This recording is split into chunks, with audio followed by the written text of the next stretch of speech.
અમદાવાદ જિલ્લાના ધંધુકા શહેર ખાતે ઘણા દિવસોથી મામલતદાર કચેરી તથા બેંક ઓફ બરોડા ચાલતા આધાર કાર્ડ કેન્દ્ર પર નવા આધાર સુધારા વધારા માટે લોકોની લાઈનો જોવા મળે છે. સતત 3 દિવસથી મામલતદાર કચેરી ખાતે ઉપરથી આધારમાં સર્વર ઇસ્યુ આવતા હોય લોકોને સવારથી લાઈનમાં ઊભું રહેવું પડે છે અને કલાકો સુધી રાહ જોવી પડે છે. શહેરમાં એસબીઆઈ બેંક ખાતે ચાલતું આધાર કેન્દ્ર વહેલી તકે ચાલુ થાય તેવી લોકમુખી માંગ સર્જાઈ છે. આધાર કાર્ડની લાઈનમાં મોટી ઉંમરના વૃદ્ધ લોકો પણ ઊભા રહે છે. આધાર ઓપરેટરના જણાવ્યા મુજબ એક સુધારા માટે ઉપરથી જ 7 થી 10 મિનિટનો સમય લાગે છે. ઉપરથી ટેકનિકલ સર્વર ધીમું ચાલતું હોવાથી એક સેન્ટર બંધ રહેતા લોકોની ભીડ થઈ જાય છે.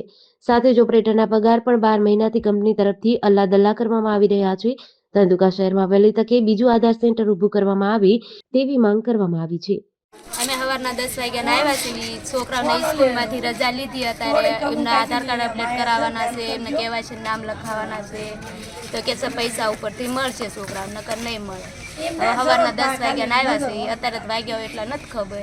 ખાધા પીધા વગરના બેઠા છીએ, વારો આવતો નથી. સાહેબ બધા ખાવા આવેલા જાય, અમે બેસી છીએ વારામાં. જેડીસી ન્યૂઝ સાથે સીકે બારડ, ધંધુકા.